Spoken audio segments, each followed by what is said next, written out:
I love a simple fashion hack, especially if it makes getting dressed so much easier. I have 11 petite style hacks that make a huge difference, from pants that need just a quick waist adjustment to sleeves that just won't stay rolled up.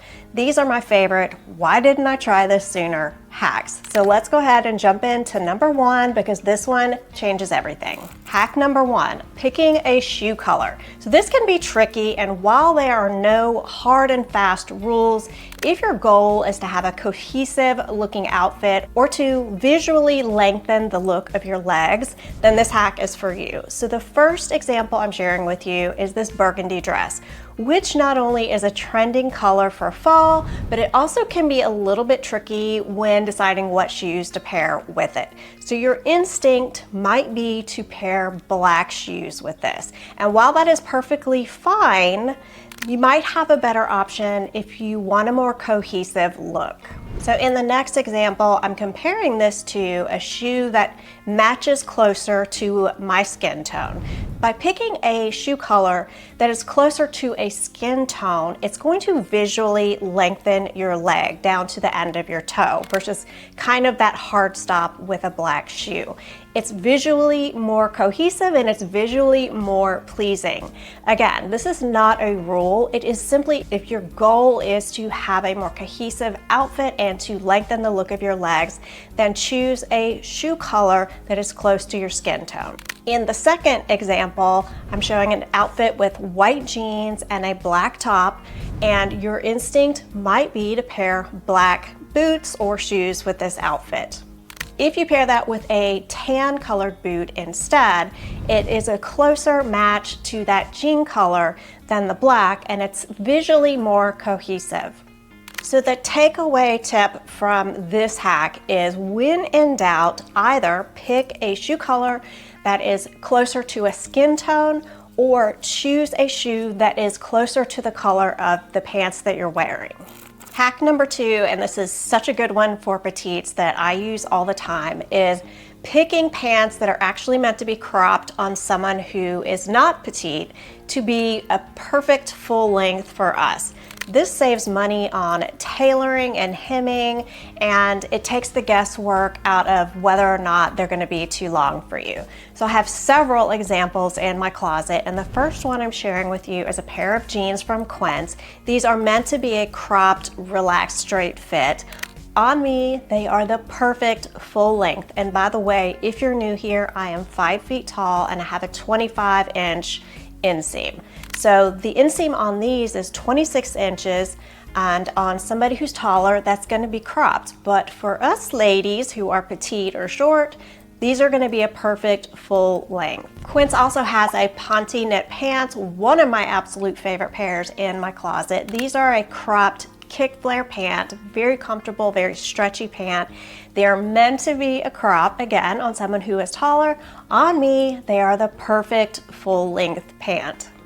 These are incredibly comfortable. I just have to side note these. They are excellent pants if you're in the market. And then the third example I have is an Amazon set that I have shared countless times before on this channel.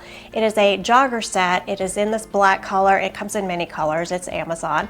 But it's meant to be cropped, as you can see in the picture. But for me, it's the perfect full length to make this two-piece jogger set. I love this set. I've had it for going on 2 years now. I don't even need to replace it yet. It has really, really held up well. So I highly recommend it if you're in the market, but just know this one will be full length on you if you're around my height, or let's say 5'3" or under. Hack number three is a trick to keeping sleeves rolled up. I don't know about you, but I have a couple of blouses in my closet that it doesn't matter how I fold the sleeves, they always come undone and fall down. So this is an excellent trick for this. As you're seeing in the video, the B-roll here, I'm using these little plastic rubber bands. These come straight from Amazon in this jar full of, I don't know, more than you'll ever use in your lifetime. I like these because they're a little bit thicker than a regular little rubber band, and they work incredibly well. They're clear, so you can't see them, and you just loop it through the buttonhole and then wrap it around that button, and then you have perfect adjustable tie for your sleeves. They will stay up without any fuss. This is one that I wish I knew a long time ago, but it works so well. The blouse that I'm demonstrating on is this chambray J. Crew button-up shirt. This one is notorious for falling down. I don't know what makes some shirts different than others, that they won't stay up, but also if you have a silk blouse in your closet, those are notorious for not staying rolled up. So this trick is excellent for silk blouses. And as a quick side note, if you find it too tricky to just use your fingers, you can take a bobby pin and maneuver this a lot easier than just using your hands. So that's just a little trick if you want to try this, but you find it too cumbersome. Let me know down in the comments if any of you already use this trick. I'm really curious. Hack number 4 is a quick waist adjustment when the waist is a little bit too big for you. And by the way, if you have the opposite problem where you need a little extra room, I've got a hack coming up for that as well, so stay tuned for that. So the pants I'm sharing with you here, these are from the Gap. I've shared them before. They're a linen blend trouser pant and I love them, but the waist falls down on me all the time. I don't know if I bought the wrong size or what. It doesn't matter. I just need that waist to be a little bit tighter. So these pants have a hook and eye closure. If you take a safety pin, pin it to the front, right beside that little hook where it should go, you can actually add an extra little notch to tighten those pants up. So this is a quick emergency. If you have this issue during the day, or even if that little hook falls off, this is a great hack to, fix your pants. Now, obviously this doesn't work with other, types of closures, but if you have pants with this type of hook and eye closure, this is an excellent hack. Before we move on to the next hack, I want to take a little coffee break moment and ask you guys a question. So as I was getting ready to film this video, I was listening to an 80s station on Pandora, and the song, one of my favorite songs by The Cure, came on, back when music was wonderful. But anyway, it took me back to kind of a time in my life when I remember it being fall outside. So as we're going into fall, I started thinking about the things that I'm looking forward to and also the things that I'm going to miss about summer. So I want to know from you guys, what are you going to miss from the summer and what are you looking forward to in fall? So for me, what I'll miss about summer is how easy it is to get dressed. It's really no layers. It's easy to throw on a pair of sandals. You don't have to tie shoes or put on boots and socks and all of those things. So I'll miss how easy it is to get dressed in the summer. And fall, what I'm looking forward to is football. So who else here is a football fan? I like college and NFL, but mostly NFL. I'm a huge Cleveland Browns fan. Been watching with my father, or I did watch with my dad ever since I was tiny. He taught me all about what NFL is and all of the rules of the game. So I have very fond memories of watching the Browns with my dad growing up, and I also am a big fan of Minnesota Vikings. I miss the Randy Moss days and Chris Carter, so yeah, that goes way back. So anyway, I just wanted to share that story, and I want to hear from you. What are you going to miss from the summer, and what are you looking forward to in the fall? All right, so let's go ahead and move on to hack number 5. Hack number 5 is how to prevent raw hem fray. So if you're like me, you might cut your jeans to fit you, because a lot of the times they are too long, and I cut my jeans, and I know a lot of you do as well. There's a little hack if you want to prevent all of those strings from continuing to grow as when you throw them in the wash and then they continue to have those strings that you cut off. There is something on Amazon, it is called Fray Check, and this is a liquid that you can put on the edge of that seam. You have to put it on all the way around, and listen, don't be precious with it. Really get it in there and get it. It should look wet around the edges of that hem. You're gonna let that dry for I let mine dry overnight, but you don't have to. I just like to make sure it is fully sunk in and set before I throw them in the wash. So once you do that, throw them in the wash. When you get them out, there's gonna still be some strings that you need to cut off. Cut those off, and it will prevent the majority of what would normally fray from continuing to fray.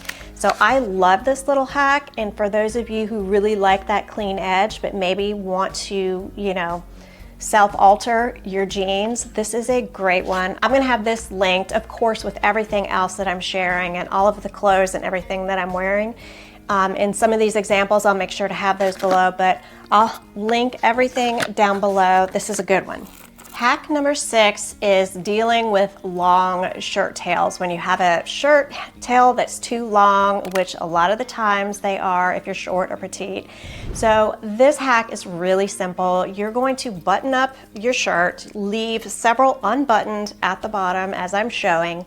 Then you're simply going to crisscross those tails and tuck them on either side into that belt loop, and then tuck the tail into the jeans. And then you can just adjust however you need to depending on the length of your blouse. This one's super simple and just a quick trick hack if you know the tail is too long and you don't like it all shoved in your pants. It's just a better, easier way to deal with those long shirt tail hems. Hack number 7 is probably no surprise to any of you, but it might help some of you if you're one of those people who doesn't like to tuck your shirt in. You do not have to tuck your shirt in, but this hack is just simply some tips on what to look for in blouses if you don't like to tuck your shirt in. So the biggest difference that can make or break a shirt that you don't want to tuck in is darting, proper darting and structure of a shirt.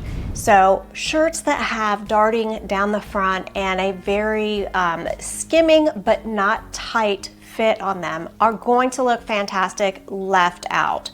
So if this is you, just look for those details. And I know people don't like to hear structure because they automatically think tight and uncomfortable.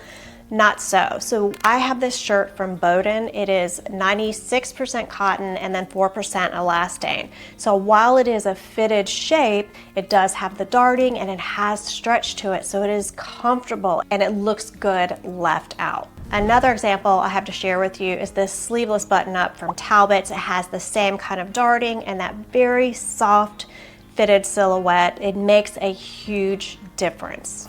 Hack number 8 is for jackets. So if you're petite, you know this is always a challenge because oversized and boyfriend fits and all of the things are very overwhelming for a petite. So look for a cropped jacket, even in a regular size. If you can find a cropped jacket that's around, I would say somewhere between 19 and 22 inches in length, this is going to be a good fit for you, or a great chance that this is going to fit you well. So I'm sharing this one from Talbot. This is actually a petite size, but it is 19.5 inches.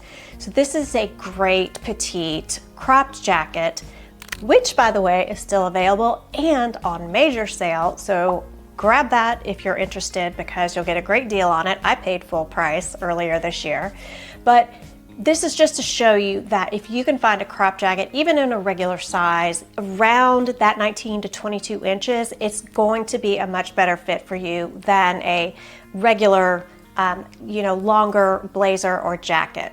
And by doing so, it really helps to balance proportions and be more cohesive on a petite frame. Hack number 9 is for those of us who go to put on those jeans or those pants and we just can't quite get them buttoned. This is a good one. I also want to know, some of you have probably seen this one before, but this trick is so easy, and let me tell you, it is a game changer. It has saved me more than once. So if you have this issue, take a hair tie, doesn't matter what kind, put that hair tie around the button of the jeans, loop that hair tie through the buttonhole, and then back around the button, and you get that beautiful stretch and extra room that you need in your jeans or pants. So obviously this is not something you're going to want to do if you're tucking a shirt in. So this really only works if you have a shirt left out, which is probably a-okay with most of us. I know it is for me. So love this hack. Let me know if you've heard of this one as well. Hack number 10 is going to take us back to something I mentioned earlier, which is cutting your jeans. Now, I know there's some of you who don't like that raw hem, but I'm telling you, it can make your life easier and save you some money from, you know, tailoring and hemming and all of the things, especially if you don't sew or you don't alter on your own. So don't be afraid to do this. I've done a video, gosh, I did one so long ago. I think it was like one of my first or second videos I actually did, and it's a horrible video. It makes me cringe to look at it. But there's lots of great tutorials on cutting your own jeans, and there's really not much science to it. It is so easy, and my biggest tip, if you want to try it, is to cut it a little bit longer than you think you need, because it's so much easier, obviously, to cut a little more off than to cut it too short and ruin your jeans. So always cut a little bit less off than you think you need, because, you know, better safe than sorry. And hack number 11 is a hack to hem your jeans keeping the original hem. I did a video on this, I think it was earlier this year, which took you step by step on how to do this. If you have a sewing machine and you actually do a little bit of sewing, you don't have to be any kind of professional sewer. If I can do it, anybody can do it. And that is, I'm being so real. Like, if I can do it, y'all can do this. And this video that I did takes you step by step how to do it. It is incredibly easy. There's no fancy stitching, none of that. It's very straightforward. So if you have a sewing machine and can at least thread your machine, you can do this. So I'm gonna leave that video linked here if you're interested. Let me know which one of these hacks was your favorite, and let me know what you're looking forward to in the fall and what you're gonna miss about summer. Thank you so much for being here. I appreciate it. If you got value out of this content, please give me a thumbs up and subscribe if you haven't already. I hope to see you in the next video. Have a great week, everybody. Bye.